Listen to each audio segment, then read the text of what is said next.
Nos encontramos grabando. Muy buenos días a todos y a todas. Bienvenidos sean nuevamente a este espacio virtual organizado por el Centro de Investigaciones Históricas de la Universidad de Puerto Rico, recinto de Río Piedras. En la mañana de hoy, continuando con nuestro ciclo de actividades agosto-diciembre 2025, tendremos el conversatorio en torno al libro El Derecho Constitucional a la Educación Especial, publicado en 2025 por la doctora Celeste E. Freite González y la licenciada Georgina I. Candal Segurola, ambas coautoras de la obra. También ambas profesoras se pertenecen a la Escuela de Derecho de la Universidad de Puerto Rico, recinto de Río Piedras. Mi nombre es Josué Camaño Dones, asociado en investigación y paleógrafo del Centro de Investigaciones Históricas de la Universidad de Puerto Rico, y junto con nuestra compañera Magali Cintrón Butler, bibliotecaria de Trinidad, le damos a todos y a todas la más cordial bienvenida. También a nombre del doctor Marcial Ocasio Meléndez, director del Departamento de Historia y del Centro de Investigaciones Históricas, y a nombre de la doctora María del Carmen Baelga, directora interina del Departamento de Historia y del Centro de Investigación Histórica. A todos y a todas, muchísimas gracias por acompañarnos en la mañana de hoy. Antes de pasar a la presentación de nuestras invitadas especiales, recordemos todos los que nos encontramos en Zoom que por favor mantengan los micrófonos apagados para facilitar la transmisión de esta actividad y apagar las cámaras en caso de que no deseen que su rostro aparezca en la grabación de esta actividad. A los que se encuentran escuchándonos y viéndonos a través de las redes sociales, recuerden que pueden hacer todas sus preguntas y comentarios a través del chat de esa aplicación, y al finalizar la actividad las pasaremos a nuestras invitadas para que reaccionen a estas. Sin más, les deseo a las compañeras una exitosa presentación y a todos los que nos están viendo y escuchando que disfruten de esta actividad. Magali, tienes la palabra. Buenos días. Hoy contamos con la participación de dos distinguidas invitadas. Comenzamos con la doctora Celeste Freites González, quien obtuvo una maestría en Educación Especial de la Universidad de Missouri Columbia en 1972 y un doctorado también en Educación Especial de la Universidad de Boston en 1979. Además de su desempeño como docente, como catedrática de la Facultad de Educación en la Universidad de Puerto Rico, recinto de Río Piedras, dirigió la oficina Caribbean Educational Resource Center for the Deaf de 1986 a 1988. Fue senadora académica y ayudante ejecutiva del rector del recinto de Río Piedras de 1988 a 1992. Asimismo, laboró durante 6 años como vicepresidenta de Asuntos Académicos en la Universidad de Puerto Rico, tiempo en el que ayudó a lograr la acreditación especializada de diversos programas profesionales y servicios. Además, fue designada presidenta interina de la UPR en 2013 y 2016. En enero de 2016 fue electa comisionada de la Middle States Commission on Higher Education, que acredita más de 420 universidades en 8 estados de Estados Unidos, Islas Vírgenes y Puerto Rico. Desde ese mismo año es miembro de la National Society of Collegiate Scholars. En 2020 fue investigadora de Scholar in Residence Faculty Resource Network de la Universidad de Boston.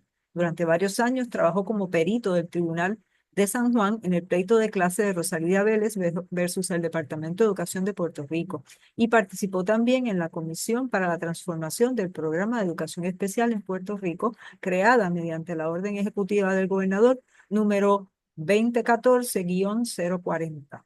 Por su parte, la licenciada Georgina I. Candal Segurola obtuvo un Juris Doctor de la Escuela de Derecho de la Universidad de Puerto Rico en 1973, tiempo durante el cual fue redactora de la revista jurídica de la Universidad de Puerto Rico.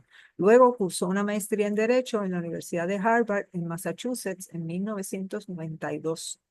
Es abogada desde enero de 1974 y por espacio de 40 años ha representado a personas de escasos recursos y a personas y niños con diversidad funcional en Servicios Legales de Puerto Rico y la Clínica de Asistencia Legal de la Universidad de Puerto Rico.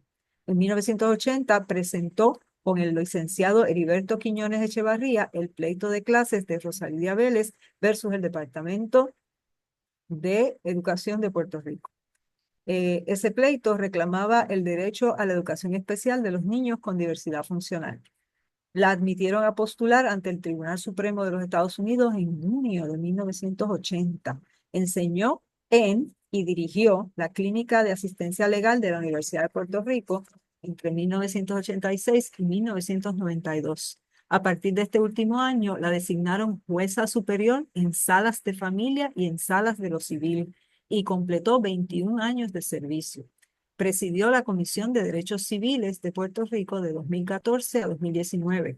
Es coautora, junto con Mari Carmen Ramos de Snedri, de Nociones sobre el delito político con miras a su futura reglamentación en Puerto Rico, artículo de revista de 1973, y el derecho a una oportunidad para educación postsecundaria a estudiantes con impedimento, artículo de revista de 1989. Actualmente, nuestras invitadas laboran como profesoras adjuntas de la Escuela de Derecho de la Universidad de Puerto Rico, donde imparten desde 2019 el curso El Derecho Constitucional a la Educación Especial, que dio nombre al libro que publicaron este año y sobre el cual van a conversar. Quiero destacar que el Colegio de Abogados y Abogadas de Puerto Rico, durante la noche de premiación de su asamblea anual, el pasado mes de septiembre, le otorgó a esta publicación una mención honorífica en la categoría de texto académico. Enhorabuena a las autoras y los colaboradores. Ahora dejo con ustedes a la doctora Celeste E. Freites González y a la licenciada Georgina I. Candal Segurola. Adelante, por favor. Muchísimas gracias. Agradecemos la invitación del Centro de Investigaciones Históricas, ¿verdad? Es un honor compartir con ustedes los diálogos que forman y que forjan la educación de nuestros infantes, preescolares y estudiantes. Nuestro trabajo responde a varios años de investigación que incluyen una cartelera académica de primera. Todos ellos han participado para darle profundidad a los contenidos de la educación y la educación especial. En primer lugar, quiero mencionar nuestras editoras, ¿verdad? La doctora Aurora Lausardo y la profesora Magali Cintrón Butler, añadiendo además que hemos aprendido con ellas y con especialmente Aurora, que también dedicó un tiempo exclusivo a esta obra. Aprendimos las gracias, que las gracias es una palabra que se puede extender a través del tiempo porque estaremos eternamente agradecidas del trabajo de estas profesionales. También han participado los doctores Julio Rodríguez y José Plaza, que en el área de las estadísticas y las matemáticas, para hacer el contraste con nosotras en los otros campos, en las otras disciplinas. Y finalmente también valoramos la colaboración de de Mariela Irizarry, perdón, que es estudiante del programa graduado de traducción. A todos ellos nuestro sincero aprecio, ¿verdad? Y agradecimiento. Así que comencemos entonces con con la carátula de la presentación en PowerPoint. Cada año y desde 1976, el Congreso solicita a todas las jurisdicciones una información específica para confirmar que la población especial recibe una educación pública, gratuita y apropiada en el ambiente menos restrictivo, como establece la ley IDEA, que se aprobó en 1975. Para esta investigación, nosotros usamos esos datos. Esos son el punto de partida de todos los contenidos del libro, ¿verdad? Esos datos los usamos para preparar el perfil de la población especial en Puerto Rico. Así que les adelantamos que tienen un alto nivel de validez y confiabilidad. A continuación, les adelanto que nosotros vamos a presentarles a ustedes dos categorías de esos datos. Hemos seleccionado dos categorías. Vamos a hablar de la cantidad de niños que hay de educación especial en Puerto Rico y lo segundo es hablar de las categorías o la clasificación de esa población. En nuestro trabajo, cuando tomamos nosotros conocimiento de estos datos en cuanto a cantidad y categoría que les voy a presentar, nos dimos cuenta que también teníamos que analizar el porqué de los números. Y una revisión de literatura confirma que estos datos o estos resultados están muy relacionados a la pobreza de nuestra niñez. Así que les voy a presentar esas tres categorías: cantidad de niños, categoría y nivel de pobreza. Y más adelante pues haremos las recomendaciones y aseveraciones correspondientes. Voy a presentarle la cantidad y las categorías de acuerdo a lo que el gobierno federal establece, que es de 0 a 3, de 3 a 5 y de 6 a 21. Pero es importante ver estos datos porque los datos son el punto de partida del análisis. Así que en la primera transparencia, ustedes observan que en cuanto a la cantidad de estudiantes de 0 a 3 años de 2009 y hasta 2019, en Puerto Rico, el porcentaje de la población servida de 0 a 3 años es superior al promedio. Sin embargo, cuando comparamos el año 2011 con el 2020, se observó una disminución de menos 31%. En esos años perdimos 29.239 infantes y andarines. Y aunque uno pueda entender que hubo el efecto de la pandemia, ¿verdad? Lo incomprensible para nosotros es que no hemos podido regresar a esos números de fortaleza. Así que es una de las primeras preocupaciones que nosotros tenemos, que estamos sirviendo menor cantidad de infantes y andarines de 0 a 3 años. Les adelanto que de 0 a 3 años la agencia responsable de esta población es el Departamento de Salud y así está consignado también en la ley. En la próxima transparencia, de 3 a 5 años, observamos que Puerto Rico es la segunda jurisdicción con la tasa más alta de preescolares. Quiero hacer una anotación específica de la palabra jurisdicción, ¿verdad? Incluye los 50 estados, el Buró de la Educación para Indios, Bureau of Indian Education, Samoa, Guam, las Islas Vírgenes y los 3 estados asociados de Micronesia, Islas Marianas y República de Palau. O sea, que en verdad cuando decimos que Puerto Rico obtiene la tasa más alta de todas las jurisdicciones, son 60 jurisdicciones a lo que nos referimos. Así que de 3 a 5 años somos la segunda jurisdicción con la tasa más alta de preescolares. En la próxima transparencia, todavía observando cantidad, vemos que de 6 a 21 años, desde 2010, Puerto Rico tiene la cantidad más alta de estudiantes de educación especial de todas las jurisdicciones. Es más, en el 2021 teníamos ahí un por ciento, aquí abajo se ve el por ciento de 13.8 comparado con el promedio que el mismo Departamento de Educación Federal informa, un promedio de 9.7. Así que nosotros comenzamos ahí a ver los datos de una forma, nos preocupamos, de una forma preocupante, porque ¿qué es lo que puede afectar que nosotros tengamos esa singularidad en los datos? Nada de lo que hablamos nos preparó para la próxima transparencia. En la próxima transparencia se observan los datos que el Departamento de Educación de Puerto Rico informa al Tribunal de San Juan en el pleito de clase de Rosalía Vélez, donde establece que en los pasados 7 años el porcentaje de la matrícula escolar de educación especial de Puerto Rico varía de un 37.1 a un 39.7. En otras palabras, usando la fórmula que ellos establecen con el tribunal, ellos le han dicho al tribunal que cerca del 40% de la matrícula escolar en Puerto Rico es de educación especial. Así que vamos a dejar eso ahí pendiente porque vamos a regresar en el análisis, ¿no? Y vamos a ver las condiciones. Para recibir los servicios de educación especial, los estudiantes, de acuerdo a la ley, tienen que clasificar en una condición, una de las categorías que propone la ley, y los números en cada categoría son también impresionantes. Por ejemplo, en la próxima transparencia de 0 a 3 años, observamos que el 80% de infantes y andarines están clasificados bajo problemas de lenguaje.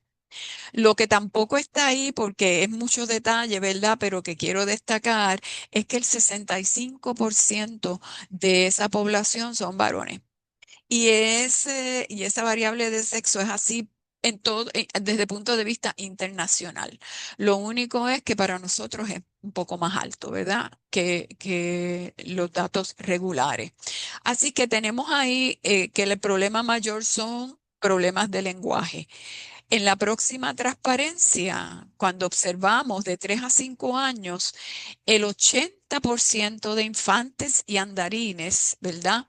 Tienen problemas, preescolares, discúlpenme, de 3 a 5 años la categoría son los preescolares, también tienen problemas de habla o lenguaje. Así que ustedes ven aquí, casi no se ve esa transparencia, está un poquito marcada, ¿verdad? Pero allá hay 3 años donde se establece que el problema mayor o la clasificación mayor son los problemas de habla y lenguaje en Puerto Rico y en Estados Unidos, porque la tabla ahí es comparativa. ¿Qué piensan ustedes que puede pasar de 6 a 21 años? Ya con la información de los infantes, con la información de los preescolares. Yo no sé si en este sistema nos da tiempo para oír sus observaciones, ¿verdad? Porque estamos en un formato virtual. Pero vamos a pasar a ver si se confirma lo que ustedes han pensado. De 6 a 21 años se observa en la próxima transparencia que las 3 condiciones más frecuentes son lo que nosotros llamamos o lo que se conoce como trastornos del neurodesarrollo. Son las condiciones de déficit de atención con hiperactividad. La próxima condición es problemas específicos de aprendizaje y problemas de habla y lenguaje. Así que nosotros en la investigación tomamos esas 3 condiciones y establecimos un análisis de por qué esa tasa primero es tan alta. Porque para cada una de esas categorías, Puerto Rico, en algunas de ellas, ¿verdad? Está no solamente alto, sino que es la jurisdicción con la cantidad más alta de esos estudiantes con trastornos en el neurodesarrollo. Hay una nota al calce que quiero que observen rápidamente y es que en la próxima transparencia vemos en la próxima 2 tendencias. Una tendencia es que el autismo en nuestra isla está aumentando de forma desproporcionada. Y en la próxima transparencia, esa misma situación se observa con déficit de atención con hiperactividad. En otras palabras, estas 2 condiciones tienen un aumento desmesurado en comparación con un promedio en Puerto Rico, que son observaciones o condiciones que tenemos que observar de cerca. Así es que el aumento de estas 2 condiciones, ¿verdad? No el aumento, el cambio porcentual de estas 2 condiciones en el 2020 fue de más de 200%. Así que para nosotros es algo urgente para mirar. Así que si regresamos a la transparencia 9,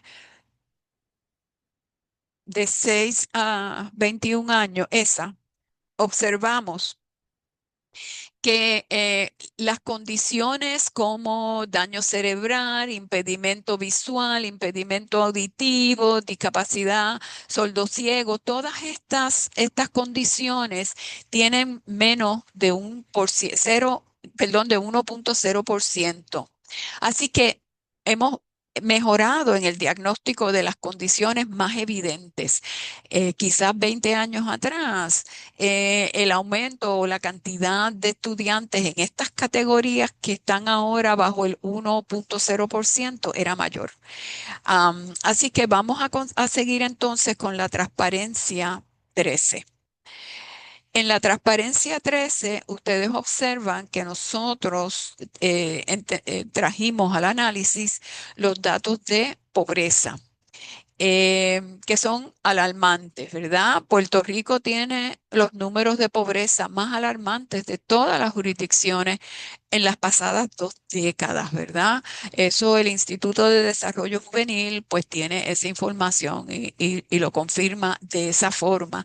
Por lo general andamos con un promedio de los 56, 57, bajamos a 55, pero es frente al promedio de Estados Unidos que siempre varía en estas 2 décadas de un 12 a un 16%. Tenemos además la tasa más alta de pobreza concentrada, de acuerdo a Casey Foundation, Kids Count Data, donde Puerto Rico se establece con un 82% de pobreza concentrada frente al promedio de Estados Unidos, que es 8. No tenemos a dónde ir para compararnos porque eso nos saca fuera de proporción. Somos el único jurisdicción con un número tan descontrolado.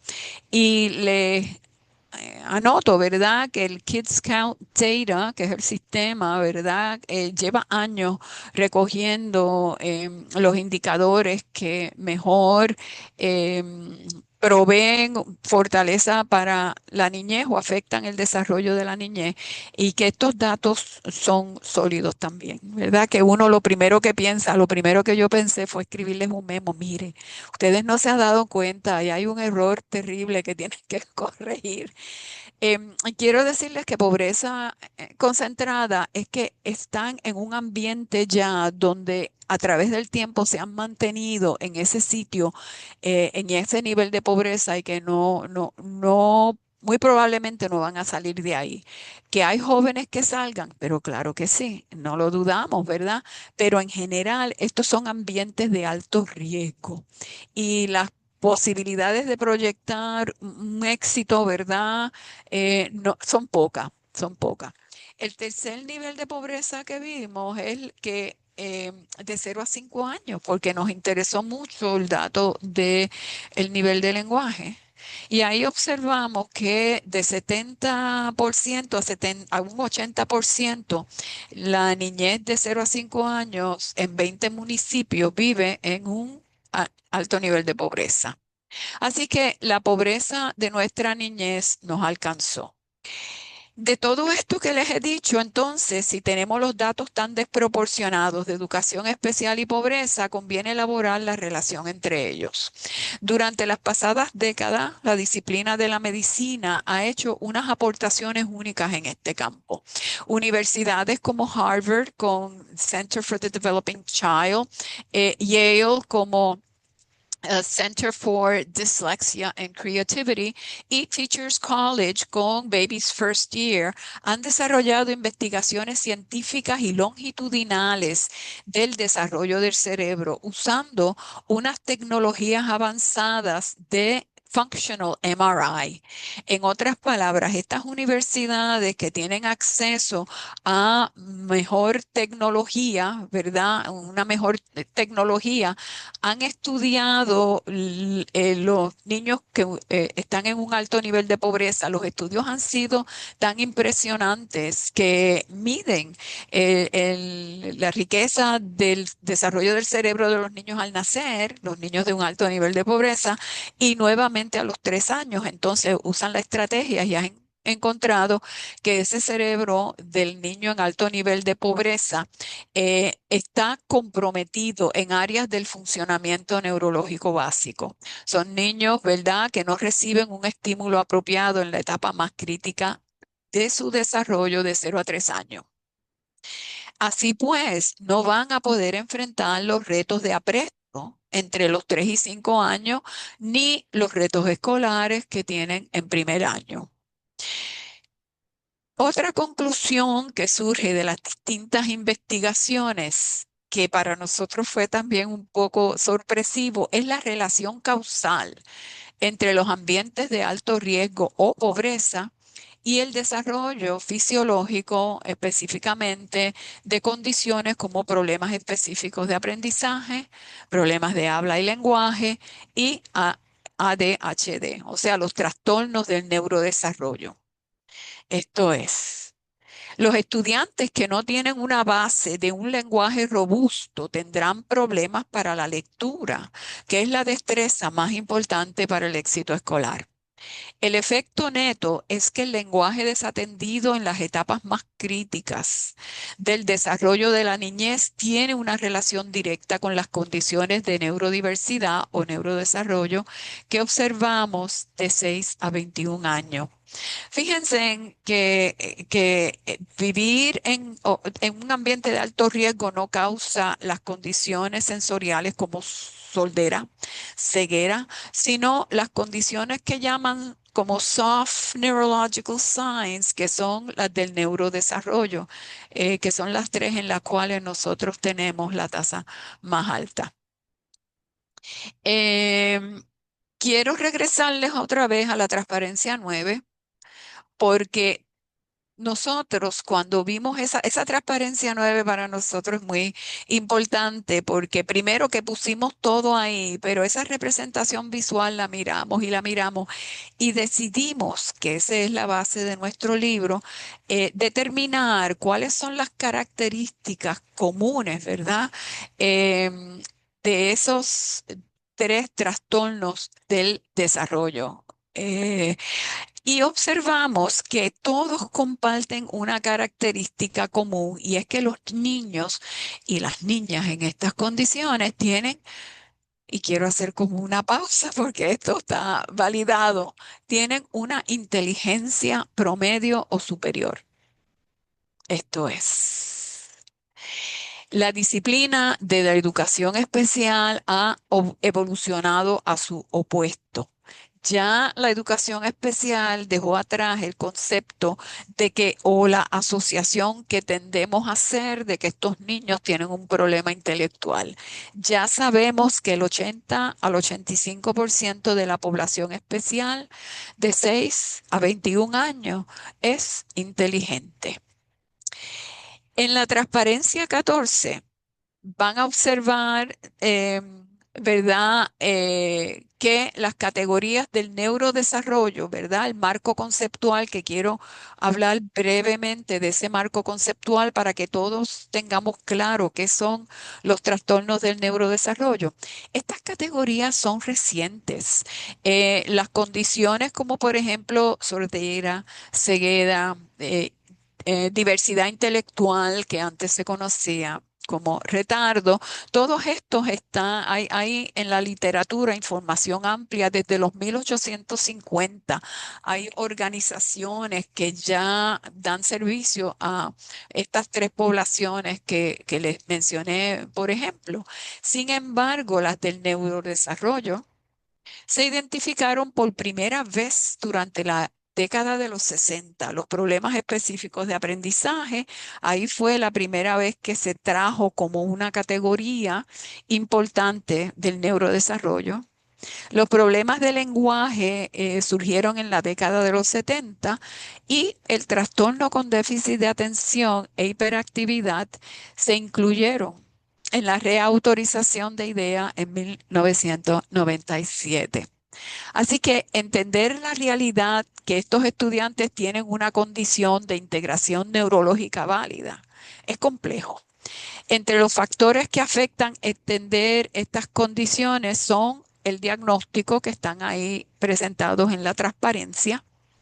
Estas condiciones se identifican según las conductas que se observan en los estudiantes en distintos ambientes, por ejemplo, la escuela, el hogar y otros.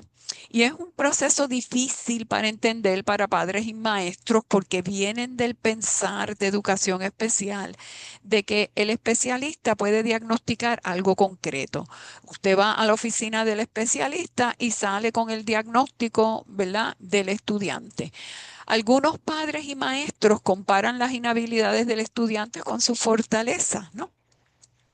Bueno, pero es que si puede hacerlo uno, puede hacerlo otro, porque como no es tan fácil entender el diagnóstico por conductas, pasa un tiempo en lo que realizan o toman conocimiento del contenido de esta condición.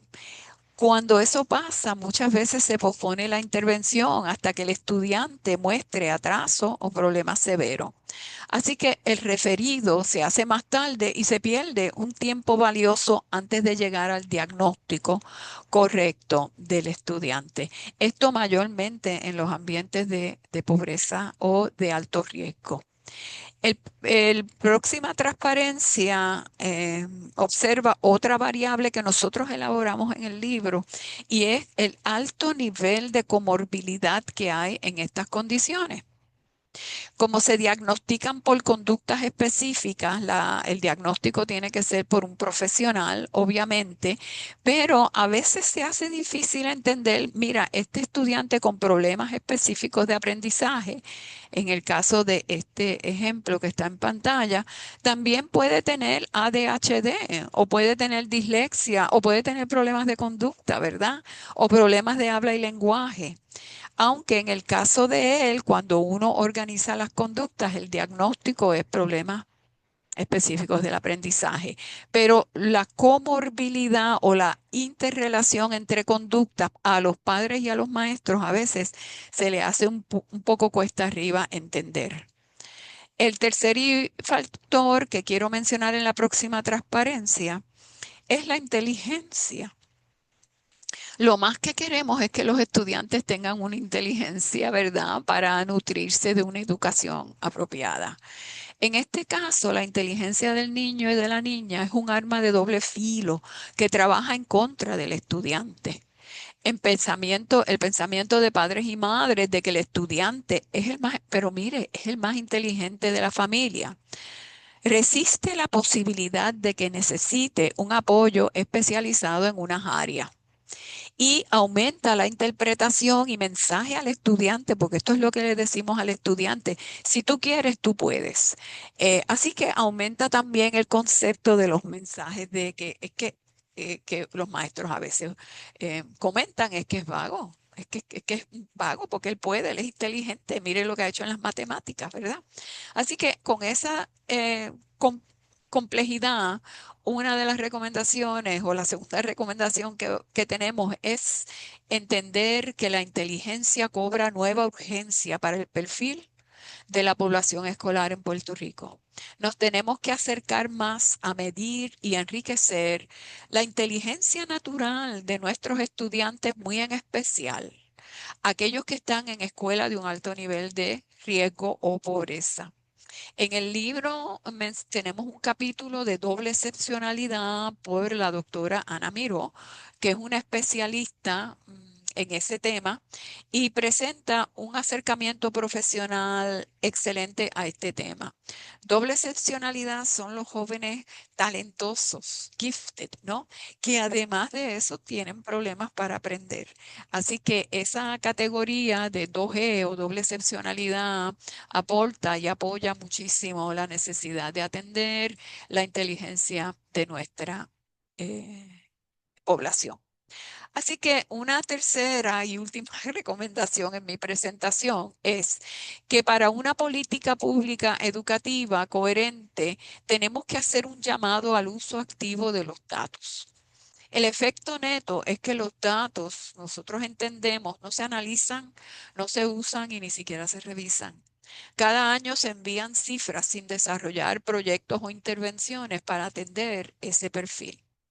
Desde 1975 hemos perdido generaciones de estudiantes que siguen marginados de la sociedad y que son parte de nuestro motor económico.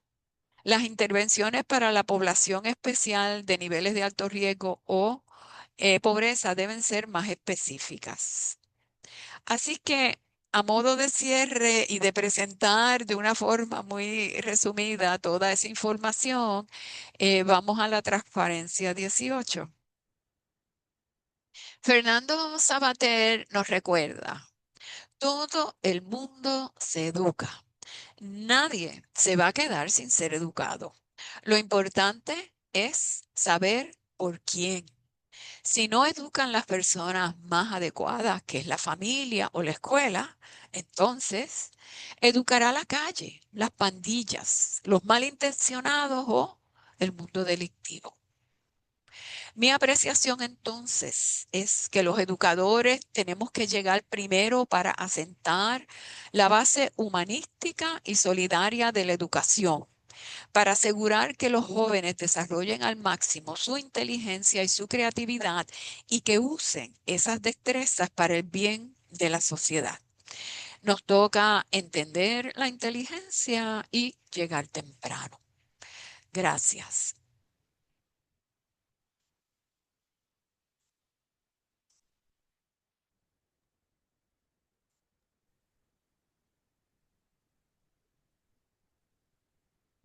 Voy a comenzar entonces con la parte que me corresponde en la presentación, explicando un poco que este libro que estamos, ¿verdad?, presentando es un proyecto institucional del recinto de Río Piedras de la Universidad de Puerto Rico con el auspicio del DEGI, ¿verdad?, el Departamento de Estudios Graduados e Investigaciones, y además con el apoyo de la Facultad de Educación y la Facultad de Derecho.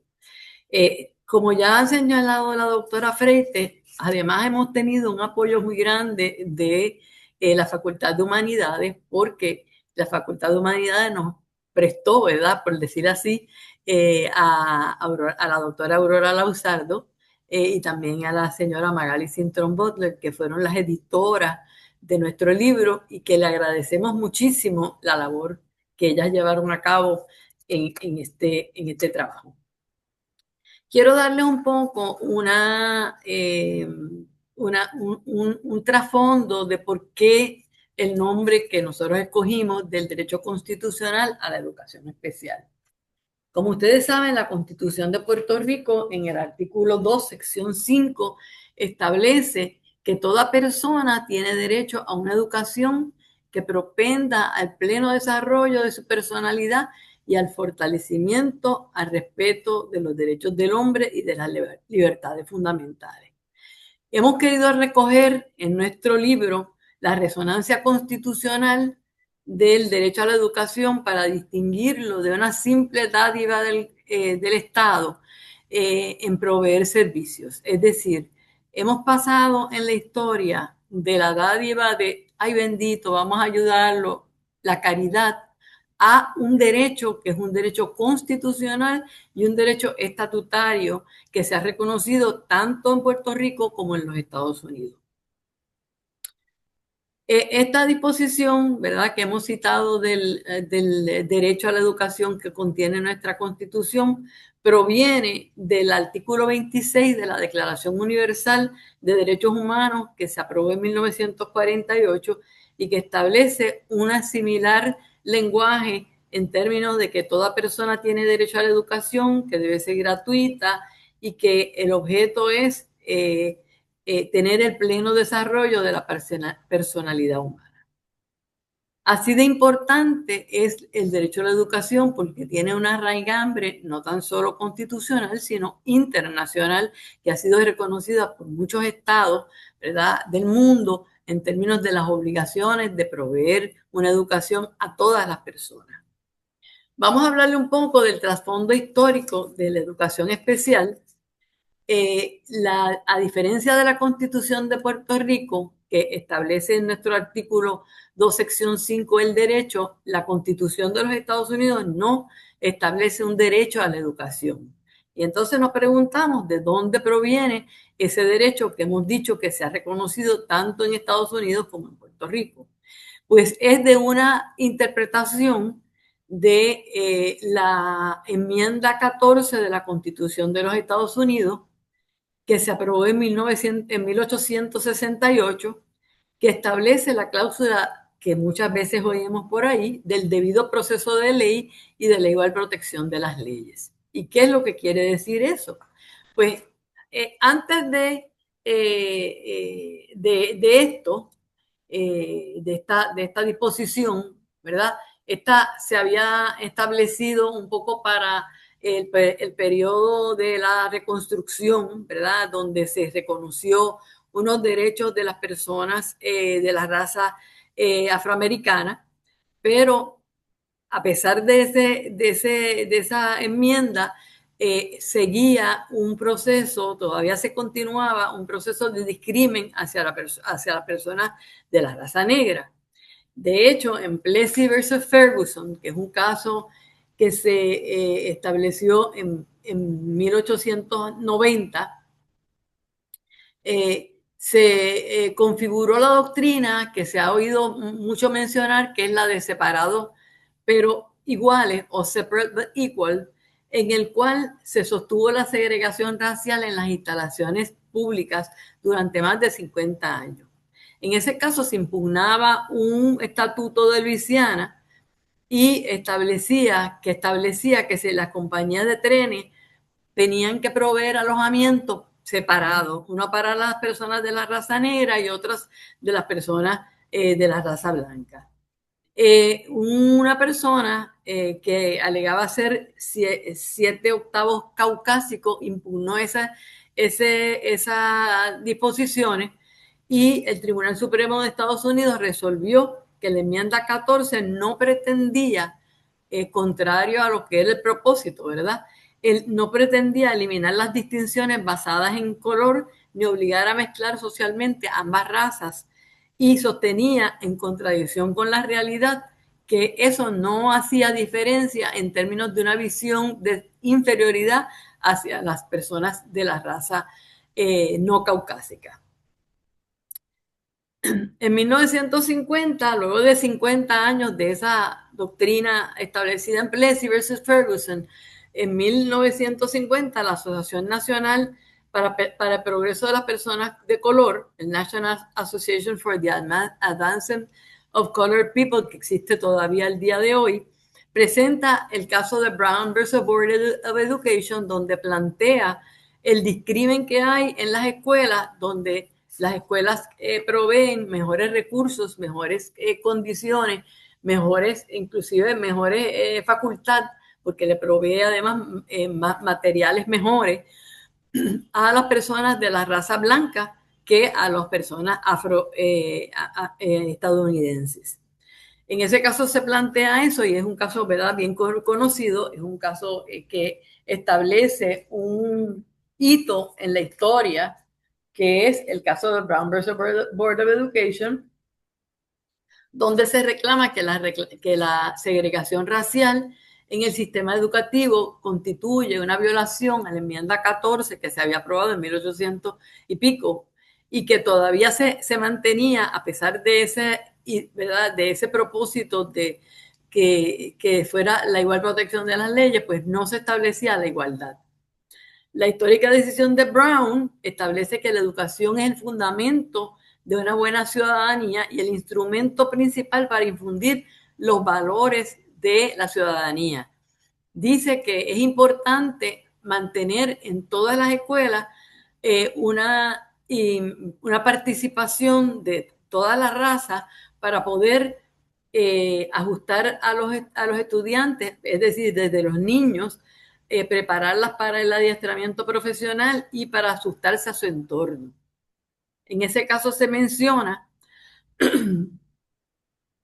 que el efecto de la segregación de los estudiantes afroestadounidenses tiene un efecto detrimental, y esta es una cita, porque genera un sentido de inferioridad en el estatus detrimental, afecta sus corazones y su mente en una forma que no se puede deshacer y se enfatiza el efecto permanente del desarrollo y el futuro de un niño o una niña en términos de si no se provee una educación que propenda a su pleno desarrollo. En ese caso también se hace esta cita en estos tiempos, y yo creo que, ¿verdad?, esta cita también aplica el día de hoy. En estos tiempos es dudoso esperar razonablemente que un niño tenga éxito en la vida si se le niega la oportunidad de una educación. Esa oportunidad, cuando el Estado está obligado a proveerla, es un derecho que debe ser accesible a todos en igualdad de condiciones. Por esos fundamentos se concluye que,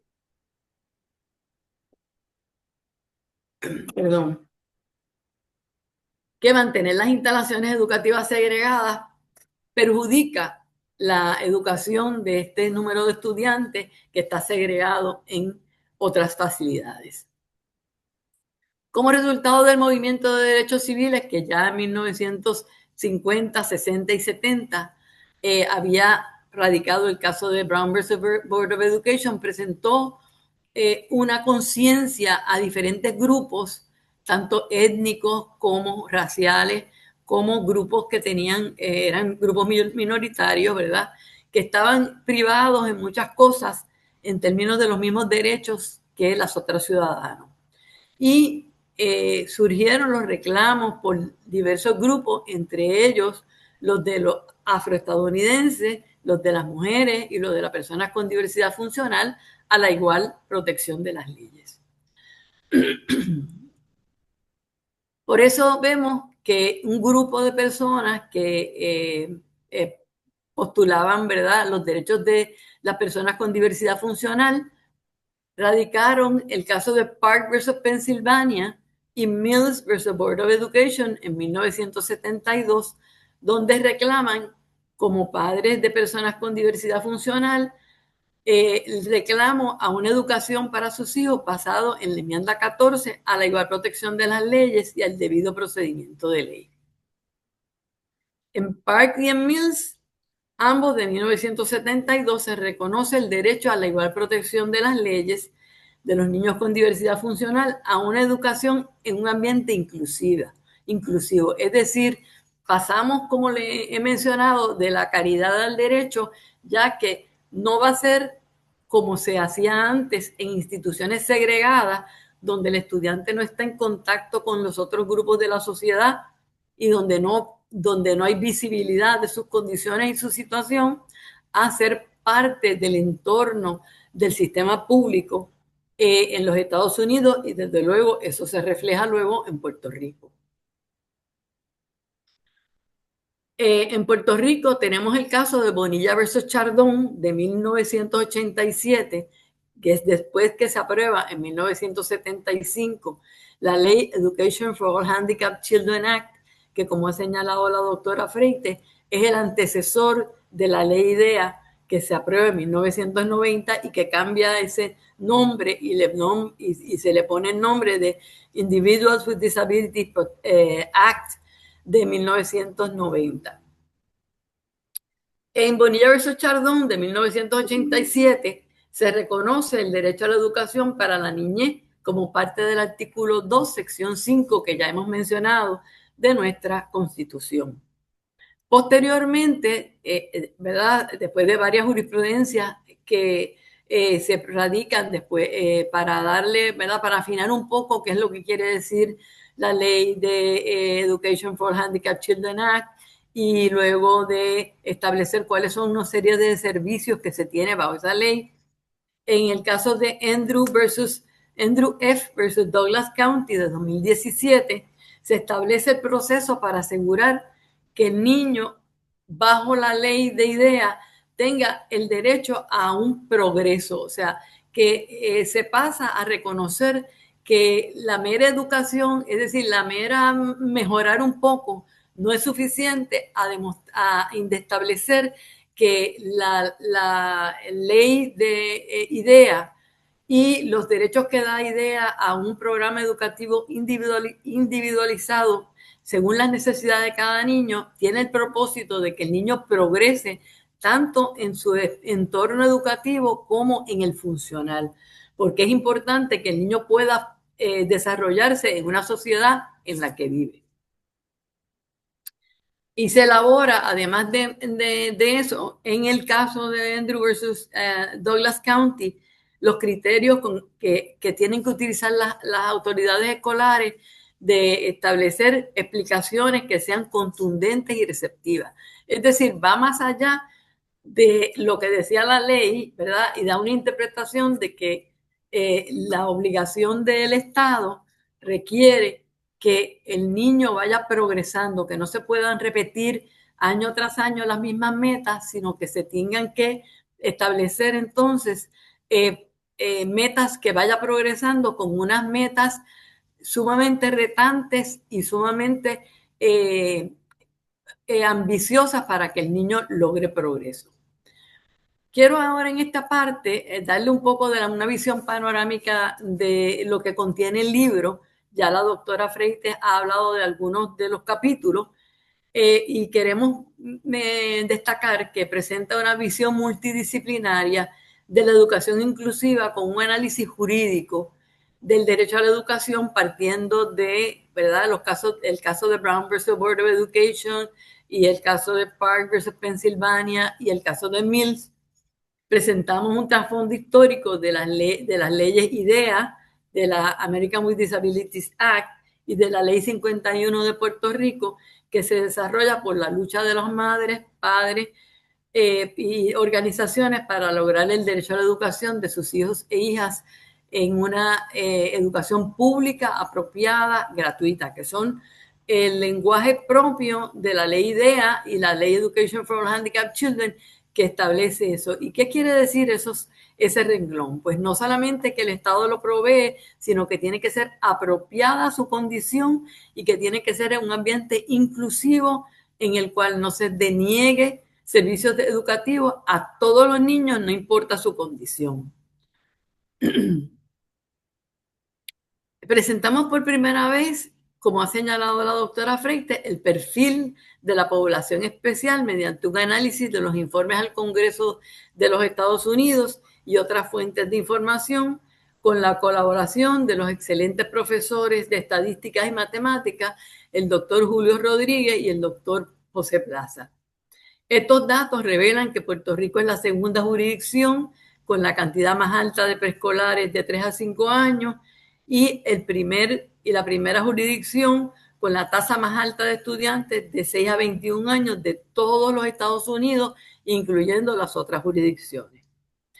Se presentan y analizan las variables más importantes que ya la doctora Freites ha mencionado, que es el de la inteligencia y el de la pobreza en Puerto Rico, estableciendo que en Puerto Rico hay un 56% de pobreza en promedio versus el promedio de los Estados Unidos, que es un 12%.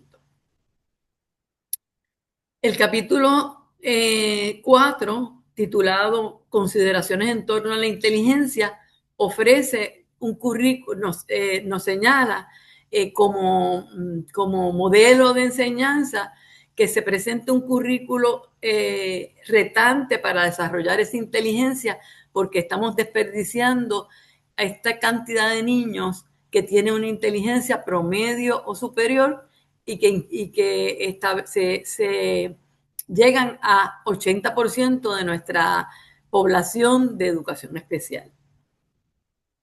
El capítulo 5, que también ha mencionado la doctora Freite, está escrito por la doctora Ana Miró, catedrática de la Universidad de Puerto Rico, que nos presenta la complejidad de los estudiantes con doble excepcionalidad, es decir, estudiantes que son dotados, pero también tienen condiciones que se proveen elegibles, que son elegibles para la educación especial y que muchas veces se les descarta por ser dotados o por ser elegibles a educación especial y necesitan los servicios de ambas, ¿verdad? De ambas vertientes. El doctor Carlos Lao Vélez, que fue un neurólogo pediátrico que en paz descanse, falleció el año pasado, elabora el capítulo 6 del desarrollo neurológico del niño y provee un excelente resumen de las etapas críticas de la niñez. Ese capítulo nos da pie al capítulo 7, que es el capítulo titulado Infancia y la etapa preescolar, que ha preparado la licenciada Dora Hernández Mayoral y nos presenta las etapas preescolares y de la infancia, sus retos y oportunidades.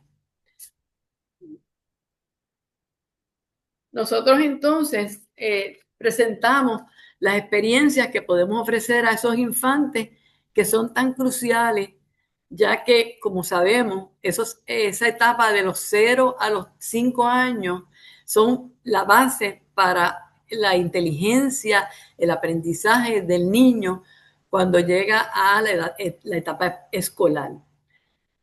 Desgraciadamente tenemos un problema y es que en Puerto Rico, a pesar de que se provee una categoría de alto riesgo de 0 a 3 años y de developmental delay de 3 años a los 9 años, por disposición opcional de Puerto Rico se ha informado a través del Departamento de Salud y a través del Departamento de Educación que no se va a proveer servicios a esos niños que están en alto riesgo de recibir servicios de educación especial o que están en la categoría de deficiencias en el desarrollo en los niños de 3 a 9 años que deben estar atendidos por el Departamento de Educación, pero realmente el Departamento de Educación ha descartado servirlos porque no es un requisito obligatorio, sino uno discrecional. Solamente hay 3 estados en todas las jurisdicciones que han optado por no proveer servicios en esa categoría, que son Puerto Rico, California y Texas. Sin embargo, la realidad de Puerto Rico nos preocupa debido a la elevada tasa de pobreza en nuestra niñez y la alta prevalencia de las etapas en esa etapa de los problemas de lenguaje en la etapa temprana, que la vemos desde, como mostró la doctora Freites, que lo vemos en nuestras estadísticas de 0 a 3 años y de 3 a 9 años. Quiero pasar ahora un poco a hablarles sobre las recomendaciones, porque en nuestro libro está dirigido a hacer unas recomendaciones sobre la política pública del Estado para mejorar la educación, particularmente la educación de los estudiantes con diversidad funcional. Y nosotros hemos entrado en todas las etapas, ¿verdad?, de las ramas constitucionales, la rama judicial, la rama legislativa y la rama ejecutiva. En el área de la rama ejecutiva, la política pública que nosotros recomendamos es que se establezca una educación y una filosofía educativa que guíe al sistema a unas metas concretas, ya que la última ley sobre la reforma educativa que se aprobó recientemente no establece una política y una filosofía educativa que guíe a nuestro sistema. Lo vemos continuamente en proyectos diferentes, ¿verdad? Y sencillos y como esparcido por todo el sitio. Vemos a cada rato en la prensa, por ejemplo, el proyecto de Todos a Leer, que ha establecido una organización privada, y el sistema de educación, nuestro departamento de educación, dice, ¡ay, qué buena idea! Y lo integra. También vemos que el año bajo el cuatrienio anterior, el gobernador Pierluisi introdujo el sistema de enseñar en el sistema público las destrezas para el área agrícola en los niños. Esos son programas que pueden ser importantes y que pueden ser interesantes para la educación. Sin embargo, no tenemos cuál es el impacto de ellos como parte de una filosofía educativa y como parte de todo nuestro sistema. Es decir, no podemos funcionar a base de proyectos individuales que pueden ser buenos, sino que tenemos que tener una idea de hacia dónde nosotros vamos utilizando esos proyectos como parte de las metas que queremos lograr. En el área de la rama judicial, hemos dado énfasis a que los tribunales tienen una función primordial de hacer cumplir las garantías constitucionales y las leyes. Sin embargo, tenemos el pleito de Rosalía Vélez versus Departamento de Educación, que tiene 45 años y todavía el Departamento de Educación no ha cumplido con las obligaciones que tiene bajo la ley IDEA. Desde 1980, este caso está pendiente en los tribunales. No se ha logrado cumplir con los requisitos de ley de proveer todos los servicios que los niños con diversidad necesitan para recibir lo que dice la ley, una educación pública, apropiada y gratuita. Esta, así como la jurisprudencia, le concede una amplia discreción a los tribunales para proveer remedios que garanticen la educación especial. Y por eso nosotros hemos recomendado que establecidos y sancionados por la ley, se utilicen diversos remedios dispuestos por las leyes, más allá de los $11,000 diarios que se impone como sanciones por incumplimiento del programa de IDEA, ¿verdad? Del programa de educación especial al Departamento de Educación Especial.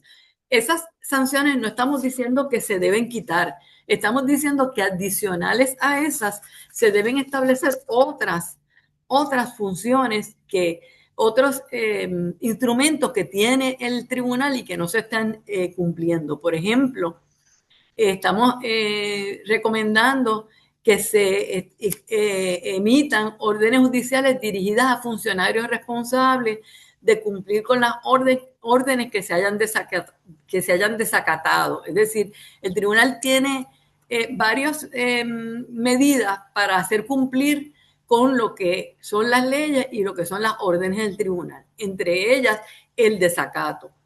Entre ellas, la imposición de responsabilidades a funcionarios en su carácter personal, órdenes para hacer o desistir de hacer dirigidas a instituciones, a personas, al igual que a funcionarios, el desacato civil, la asignación de mayores recursos judiciales, oficiales jurídicos y administrativos y recursos tecnológicos dirigidos a que los jueces asignados a esos casos, particularmente el caso de Rosalía Vélez versus el Departamento de Educación, puedan cumplir con sus funciones.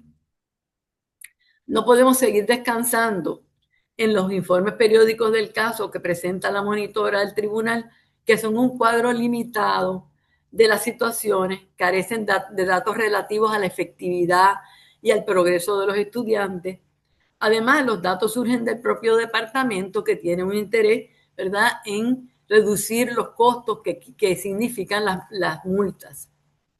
Los incumplimientos continuos del departamento con los renglones indispensables para el aprendizaje de los estudiantes, como la falta de servicios relacionados, las terapias, evaluaciones de servicios tecnológicos, se encuentran año tras año, desde el 2012, en planes de cumplimiento que todavía no se llevan a cabo.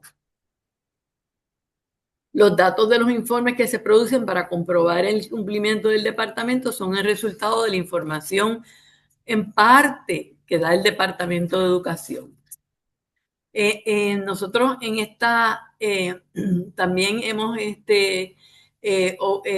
recomendado el compromiso del Departamento de Educación, que recibe los datos alarmantes, el Departamento de Educación Federal, que recibe unos datos alarmantes y sin embargo no toma cartas en el asunto sobre lo que está sucediendo en el país en cuanto a los números tan altos de estudiantes de educación especial.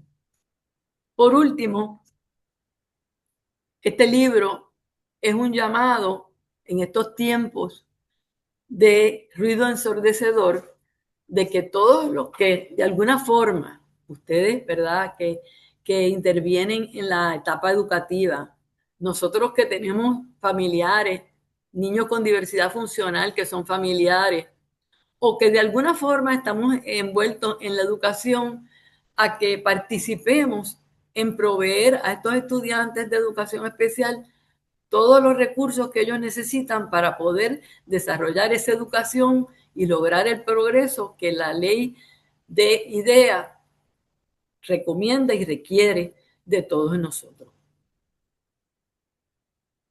Muchas gracias. Muchísimas gracias tanto a la doctora Celeste Efreites como a la licenciada Georgina Candal por su excelente presentación en torno a la obra que acaban de publicar este año. Ahora quisiera que con ustedes a la compañera Magali Cintrón Boller para la sesión de preguntas y comentarios. Magali. Muchas gracias a nuestras dos ponentes por su excelente exposición en la que el público ha podido observar el grado de profundidad y complejidad de este libro, que combina educación, derecho e incluso la medicina. Yo quisiera, antes de comenzar con las preguntas, tomar unos minutos para hablar brevemente acerca de lo que fue el proceso de corrección y edición de este texto. Brevemente. Quiero comenzar por agradecer a la doctora Aurora Lausardo, que fue quien me reclutó para este proyecto. También agradezco a la doctora Celeste Freites y a la licenciada Georgina Candal porque aceptaron mi participación aún sin conocerme y confiaron en el criterio de la doctora Lausardo para escogerme como coeditora. Mi profesor de edición dijo en clase, y cito, el trabajo de un corrector editor es sacarle brillo al escrito de otra persona. Ese ha sido mi norte cada vez que corrijo un texto. Eso fue precisamente lo que la doctora Lausardo y yo hicimos con este libro durante un año. Entonces, la pregunta es, ¿cómo sacar ese brillo? Parto de la premisa de que el contenido y la forma tienen la misma importancia y por ende deben tener igual calidad.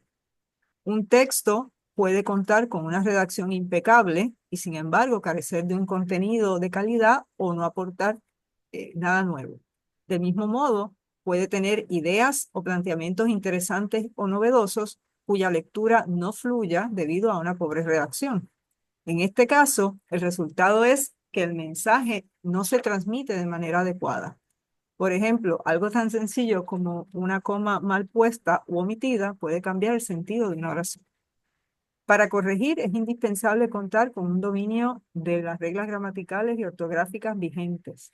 En mi caso, incluye desde los signos de puntuación, las mayúsculas, las concordancias de tiempos verbales, las concordancias de género y número, es decir, masculino, femenino, singular y plural, la sintaxis, que es el orden de las palabras dentro de la oración, el uso correcto y la repetición de palabras, entre otros.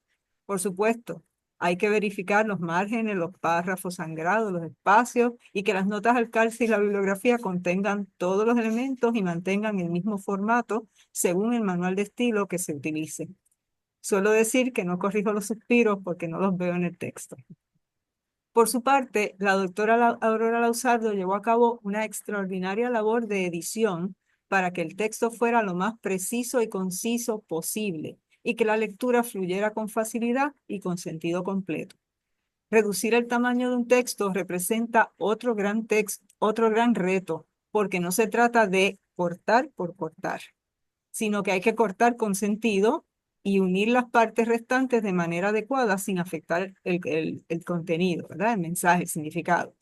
Hay que mantener la cohesión entre las oraciones de cada párrafo y entre los párrafos. Es decir, que uno pueda leer sin sentir que va dando tropiezos en la lectura.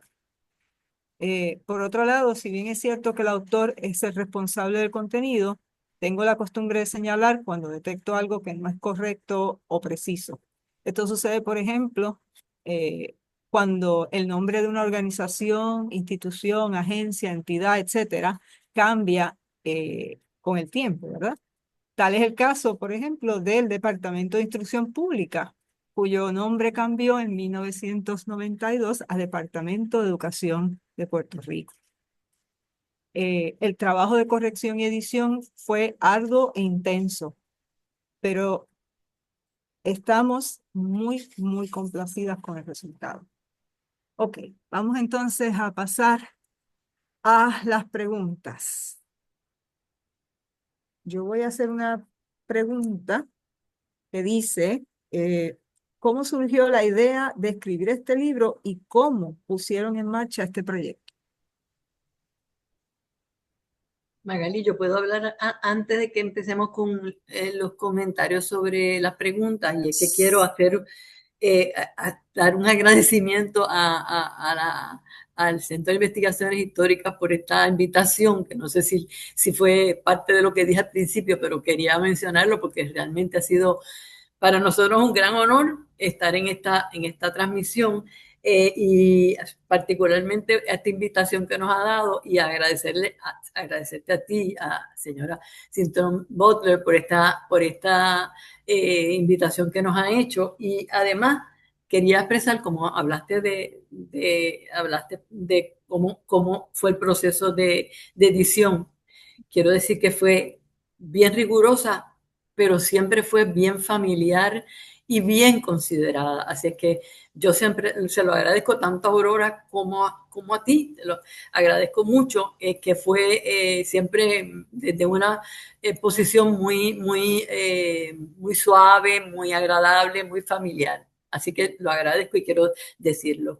Yo sé que la doctora Freite quiere hablar sobre el comienzo de esto, pero ahorita yo le voy a dar mi cuento. No, no, no, Adelante. adelante, profesora, adelante, adelante, Bueno, licenciada. pues yo quiero entonces darle mi Sí. historia. La doctora Freitas y yo nos conocemos hace muchos años, que una vez colaboramos cuando yo dirigía la clínica de asistencia legal, que teníamos un proyecto de representación a personas con impedimento en los años, en los fines de los años 80 y comienzo de los 90. Así que nos conocíamos desde entonces, al igual que a la doctora Ana Miró. Así que cuando este curso comenzó, porque del decanato nos pidieron que diéramos este curso y yo, conociendo la excelencia de la doctora Freites, dije, yo solamente puedo darlo con una sola condición. La condición es que me acompañe la doctora Freites, porque creo que este curso, primero, sin la educación, o sea, solamente dar el derecho, iba a quedar coja. Y segundo, conociendo la maravilla de la labor que ella ha hecho siempre, pues quisiera que además pues brilláramos mejor este curso con la presencia, ¿verdad? Y el acompañamiento de ella. ¿Ves? Y así empezó nuestra larga travesía a lo que terminó en este libro. Y fue larga porque al poco tiempo de empezar a dar el curso, como a los año y medio, 2 años, ella me dijo un día, ay, yo creo que con la experiencia que nosotros hemos tenido en el área de educación especial, sería bueno que nosotros nos sentáramos y escribiéramos sobre nuestras experiencias. Y a mí me pareció tan importante eso y tan sencillo que yo dije, ay, sí, qué buena idea. Sí, porque verdaderamente uno no puede desperdiciar la oportunidad primero de hacer un trabajo con la doctora Freite, pero además de eso, de uno poder uno poner en escrito, ¿verdad? Lo que han sido las experiencias de uno.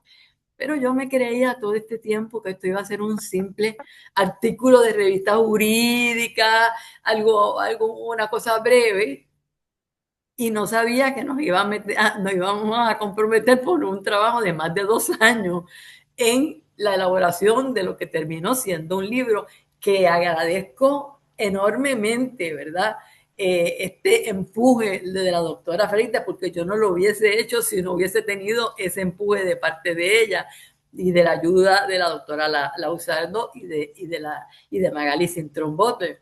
Pero definitivamente quería explicar esa historia porque de poquito que yo pensaba que era, pues mire lo que pasó.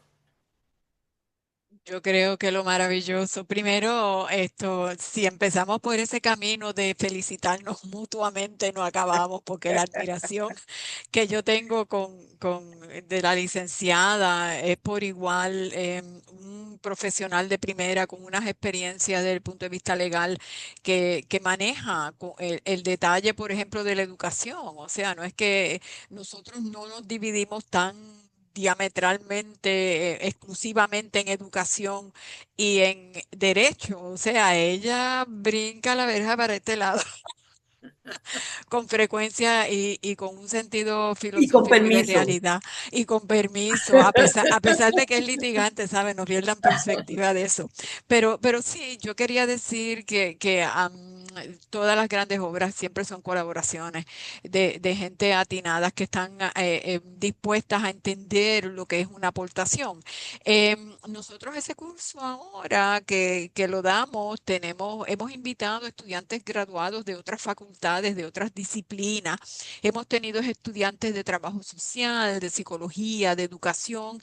Es el único curso que la Escuela de Derecho, yo creo, que autoriza la matrícula de otros estudiantes y ha sido una riqueza maravillosa porque está verdaderamente integrado. Así que desde esa perspectiva, lo que comenzó como dar un curso se ha extendido, ¿verdad?, a una aportación de primera. Quiero que sepan, o no sé si se ha dicho que que el libro es gratuito. nosotros no nos enriquecemos ni un centavo y yo le decía a unas compañeras que los profesores más jóvenes, ¿verdad? Que se me han acercado y me han preguntado cuánto es. Yo les digo, no, no, es una aportación del recinto que el recinto hace a los conocimientos de la educación en Puerto Rico, pero usted no se va a lucrar, pero ni un pesito, pero ni, no, como que no captan o no entienden ese concepto de aportación que tomó años, ¿no? Esto, así que está disponible. Lo único que le pedimos a las personas que lo adquieran es que donen a la clínica de educación especial de la Escuela de Derecho para que más padres tengan acceso a servicios de defensa, ¿verdad?, que necesiten para la educación de sus hijos. Quiero mencionar también un detalle, porque seguimos diciendo cuán complejo es el libro, ¿verdad? El libro tiene 500 referencias. Hasta la persona que hizo el layout final, la publicación, dijo, mire, es que yo nunca he manejado esta cantidad de referencias en un espacio. Así que cuando la profesora Magalis menciona lo de los puntos, lo de los espacios, lo de la expresión, está hablando además del contenido de 500 referencias que se revisaron, que tomó bastante tiempo, pero que hasta los citamos hasta los suspiros. O sea, que es una información valiosa que cualquiera que quiera iniciar en algún sitio para después seguir, la información está ahí. Muchas gracias a ambas por su respuesta. Me voy a permitir un segundo añadir que yo también como editora me sentí muy cómoda con ambas, ¿verdad? Fue siempre un ambiente muy cordial y de hecho eso ayudó muchísimo en el proceso. ¿Ok? El libro está disponible para consulta en la biblioteca del Centro de Investigaciones Históricas. De hecho, ahora mismo está en la vitrina de exhibición del centro. Eh, y Se consigue, si me permite, sí, sí, como es adelante. en ese tema, se consigue en el fideicomiso de conservación, el fideicomiso de la Escuela de Derecho. Ahí hay copias. Yo creo que las copias que estaban en Biblioservice ya se agotaron. Tengo que confirmar, pero sé que allí quedan copias del libro. Muchas gracias. ¿Sabes si está disponible también en la Biblioteca Lázaro, en colección Ah, bueno, puertorriqueña o sí, esos en las lugares? bibliotecas está disponible. No, Ok, no solo si la licenciada puede brevemente decir, ella también lo llevó a las bibliotecas del sistema legal. Sí, sí, sí, definitivo, está disponible en las bibliotecas del sistema de bibliotecas del recinto de Río Piedra. muchas gracias. Comenta la doctora Carmen Oribe, excelente aportación, un lujo escucharles. Ay, gracias, gracias. Entonces, quiero formular una próxima pregunta que es si pueden hablar un poco acerca de algunas de las fuentes, ¿verdad? ¿Qué tipo de fuentes usaron para este libro y dónde están disponibles, ¿verdad? Si alguien quiere consultar algo. Pues yo quisiera decir que todas las fuentes están en el sistema de nota al calce. O sea, si nosotros citamos o decimos que hay un 85% de la población de educación especial en tal año, inmediatamente después hay una nota al calce. Así que conseguir el libro que próximamente, les adelanto, estamos en conversaciones para una versión electrónica. Es interesantísimo porque pueden entrar directamente. El único problema con la actualización electrónica es que el Departamento de Educación Federal ha actualizado su página y hay algunas referencias que entonces ellos han cambiado, pero si usted pone el título en internet, eso es una de las cosas que el libro tiene. Usted va a conseguir toda la información, las investigaciones que se citan en cada una de las disciplinas tienen su referencia electrónica. Así que la información, las notas al calce y las referencias están dentro de la misma estructura del libro. Quiero decir también que como se citan varios casos, también las citas de Sí. los casos están ahí, porque pues todos aquellos casos tienen relevancia con el tema, nosotros lo hemos puesto en las notas al calce. Y quiero señalar, como dijo la doctora Freites, que el libro también pudimos distribuirlo gracias a la jueza presidenta del Tribunal Supremo en todas las bibliotecas de los centros judiciales del sistema judicial que están disponibles allá, igual que en el Tribunal Supremo, en la biblioteca del Tribunal Supremo, y cada uno de los jueces del Tribunal Supremo también se les entregó una copia. Muchas gracias a ambas.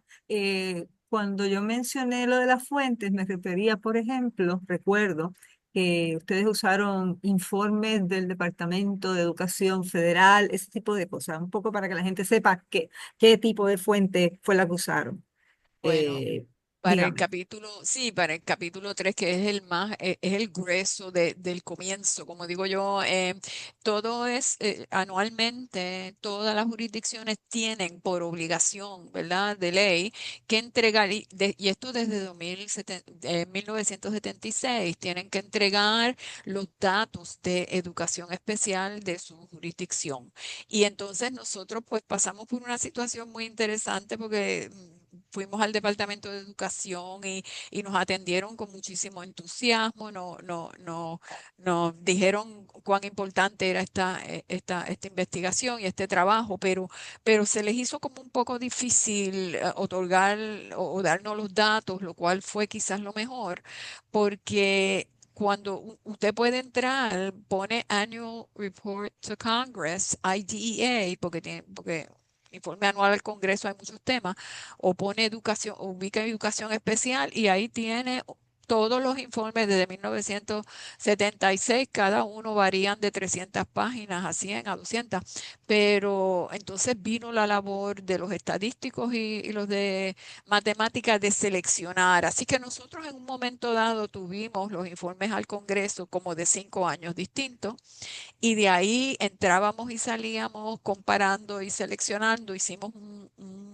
un trabajo inicial para el lector de los números que más impactan educación especial. Los datos son interminables. Hay muchos datos, pero por eso yo les había comentado, tienen un alto grado de nivel validez y confiabilidad, y esos datos tienen dos características maravillosas. Se puede ver la tendencia a través del tiempo del estado que usted seleccione, en nuestro caso Puerto Rico, y cómo compara con otros estados, otras jurisdicciones. Hemos sido muy afortunados, pero hay que trabajar y hay que entrar a cada uno de esos informes.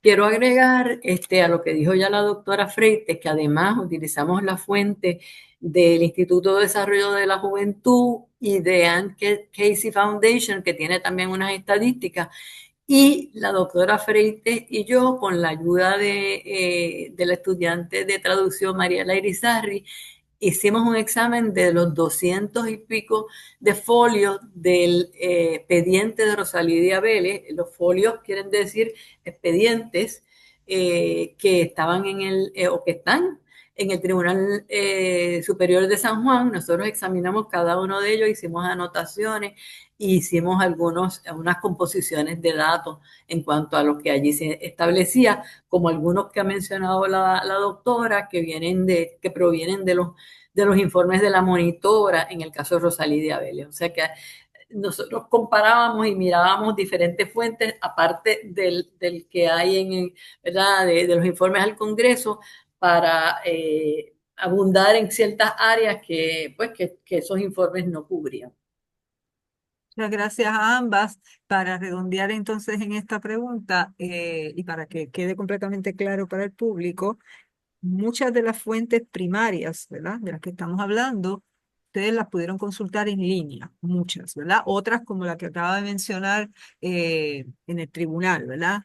Me imagino, en el caso de muchos, ustedes citan muchos casos, ¿verdad? Cuando reconstruye toda la parte esta histórica, ¿verdad? Previa, Sí, etcétera, sí, como de lo que sí. habló. ¿Eso está en línea en microjuris o en algo como eso? ¿O eso hay que buscarlo en algún lugar específico, ¿verdad? Impreso o algo así. Dígame. La misma Micro- referencia Ujú. tiene la dirección. de Perfecto. cada caso. O sea, si citamos el caso de Plessy versus Ferguson, si citamos el caso de Brown versus Board of Education, cualquier caso, ahí mismito en la nota al cárcel está la referencia. O sea que la persona cuando llegue al formato electrónico, una de dos, o lo activa directamente o coge toma el título y lo pone para abrirlo.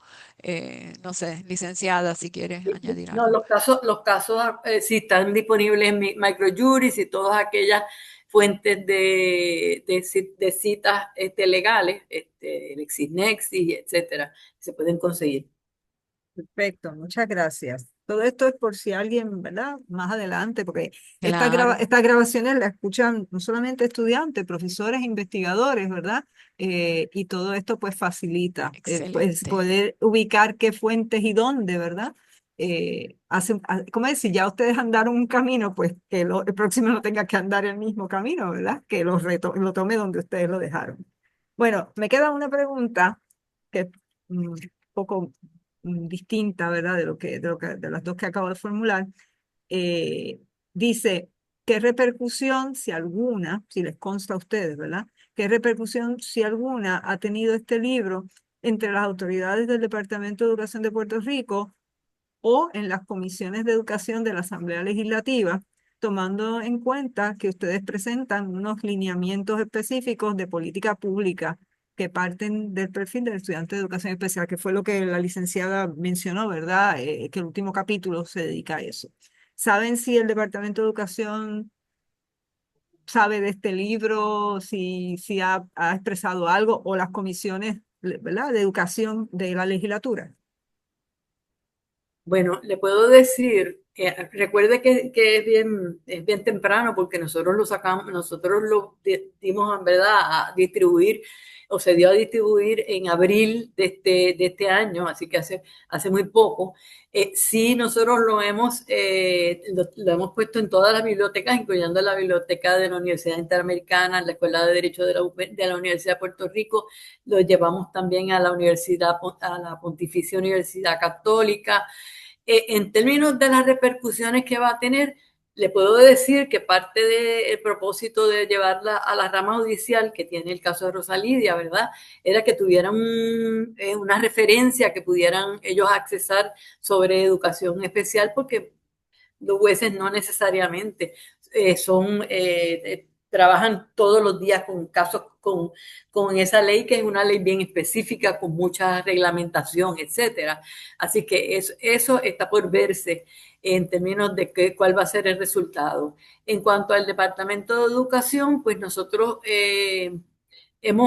sí estamos en proceso de entrar en discusión con la Asamblea Legislativa que tiene la ley para combatir la pobreza infantil, y estamos en vías, hemos tratado de establecer algún tipo de contacto para reunirnos con la comisión especial que está dirigiendo o que está dirigida a este tema, que tiene una de las áreas de educación para nosotros poder compartir con ellos eso. Sí, también lo hemos hecho llegar a la legislatura el libro, así que estamos en ese proceso.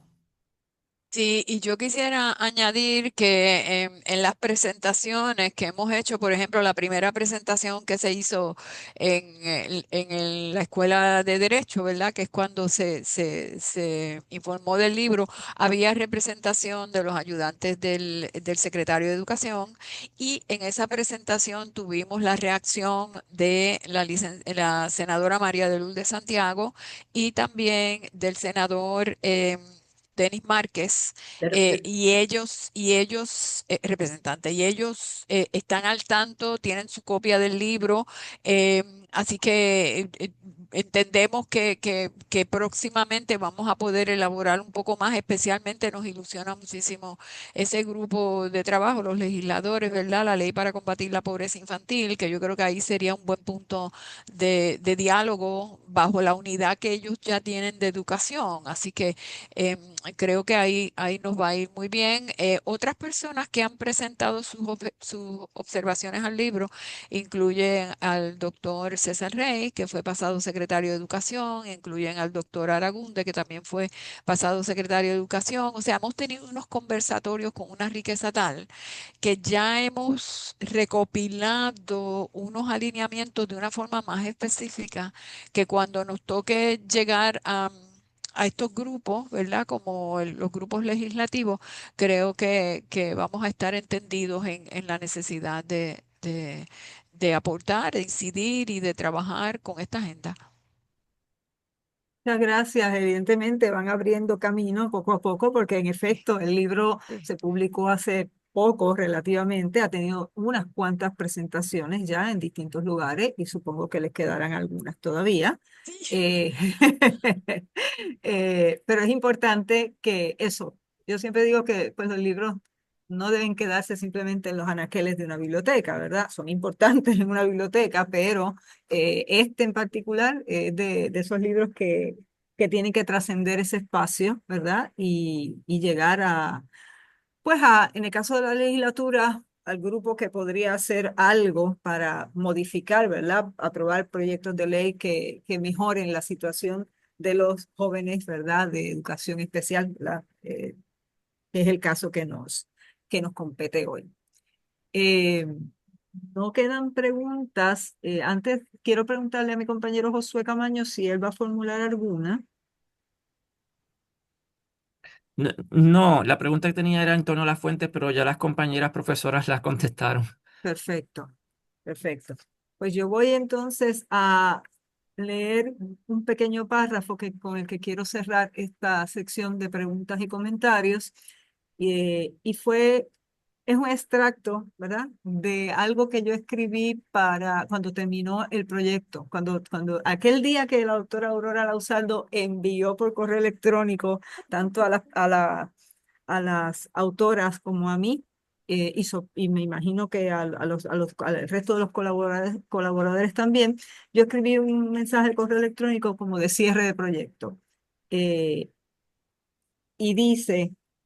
felicito a las autoras, así como a los colaboradores, por la exhaustiva y abarcadora investigación que hicieron y por todos los temas que trataron para ofrecer una visión lo más completa posible desde el derecho, la educación y la medicina, así como por las recomendaciones de política pública. Fue un trabajo en equipo que sin el compromiso y el enorme esfuerzo y dedicación no habríamos podido convertir el manuscrito original en un libro académico. Siempre les agradeceré la oportunidad que me dieron de formar parte de este importante proyecto de concienciación acerca del derecho de miles de niños y jóvenes de nuestro país a recibir la educación y los servicios necesarios relacionados para que lleguen a ser útiles a la sociedad. Aprendí sobre un tema del que no sabía nada. Fue un enorme reto para todas las personas que trabajamos en las distintas fases. Lo logramos. Vaya viaje profesional que la vida nos permitió hacer. Gracias por la experiencia, la paciencia, el tiempo dedicado y el esfuerzo. De esta manera, concluimos la sección de preguntas y comentarios del conversatorio que acabamos de escuchar entre la doctora Celeste Freites y la licenciada Georgina Candal. Agradecemos la presencia de todos los que nos han acompañado y pasamos con el compañero Josué Camaño para el cierre de la actividad. Adelante, Josué. Muchísimas gracias, Magali. Muchísimas gracias a todos aquellos que hicieron preguntas o comentarios. Antes de cerrar formalmente, quisiera dejar nuevamente a nuestras dos invitadas especiales para que digan alguna última reflexión. Profesora Freites. Yo quisiera dejar el cierre en el mensaje de la profesora Magali Cintrón Butler, que no le quitaría ni le añadiría nada, fue excelente. Muchísimas gracias, profesora Candal. Bueno, solamente para decirle que yo creo que en el trabajo nosotros hicimos una cosa que yo siempre les digo que yo creo que el trabajo de bueno, yo digo de un abogado, pero yo digo de los profesionales en términos generales, es entrar en lo que yo le llamo el itty gritty, o sea, las cosas pequeñas, pero que son tan importantes, ¿verdad? Y que muchas veces toman más tiempo que las grandes, que las grandes estructuras, pero que significan ir haciendo haciendo como en una penetración en las ideas de la gente para ver qué va a pasar. Yo espero que ¿qué va a pasar? Que era parte de la última pregunta que se hizo, ¿qué va a pasar? Pues yo espero que el libro ayude a el que va a pasar futuro y que sea ese futuro algo de ayuda a nuestros niños con diversidad funcional y de la educación en términos generales. Muchísimas gracias a ambas profesoras. Y unos datos antes de cerrar, de parte del equipo de trabajo del Centro de Investigaciones Históricas, nuestro agradecimiento a las 24 organizaciones e instituciones académicas y culturales que han retransmitido esta actividad y se encuentran retransmitiendo en estos momentos, tanto en Puerto Rico como en el exterior, en el Caribe, América Latina, Estados Unidos y España. Y también nuestro agradecimiento a las 296 personas que en estos momentos se encuentran visualizando y escuchando esta actividad. Así que, como siempre, nuestro agradecimiento, como ya dije, por el constante apoyo al ciclo de actividades semestrales que organiza el Centro de Investigaciones Históricas. Recordemos, antes de cerrar, que este ciclo de actividades continúa la próxima semana con la charla pregrabada en torno al libro Radical, y perdonen mi inglés, Radical Solidarity, Ruth Reynolds, Political Allyship and the Battle of Puerto Rico's Independence, de la profesora doctora Lisa G. Matterson, profesora asociada del Departamento de Historia de la Universidad de California en Davis. Se va a retransmitir esta actividad, o a transmitir el viernes 7 de noviembre a las 11 de la mañana. Es una conferencia ya grabada, por lo tanto, ese día transmitiremos únicamente a través del Zoom y a través de las redes sociales la conferencia. Pero, por supuesto, pues no tendremos la intervención del público en la sesión de preguntas y comentarios. Pero el próximo viernes 7 tendremos la conferencia ya grabada de la doctora Lisa Matterson, y repito el título: Radical Solidarity, Ruth Reynolds, Political Allyship and the Battle of Puerto Rico's Independence. Esto el próximo viernes 7 de noviembre a las 11 de la mañana Puerto Rico, 8 de la mañana hora de California. Ahora sí, a nombre de el doctor Marcial Ocasio Meléndez, director del Departamento de Historia y del Centro de Investigaciones Históricas, que excusamos porque se encuentra un poco delicado de salud, y a nombre de la doctora María del Carmen Baelga, directora interina del Departamento de Historia y el Centro de Investigación Histórica, y también de parte de todo el equipo de trabajo de este centro, nuestro agradecimiento a todas y a todos. Sin más, damos por concluida esta actividad. Lo Gracias. esperamos la próxima semana. Y por supuesto, a las dos invitadas, muchísimas gracias por haber aceptado nuestra invitación. Gracias. Con esto terminamos la grabación y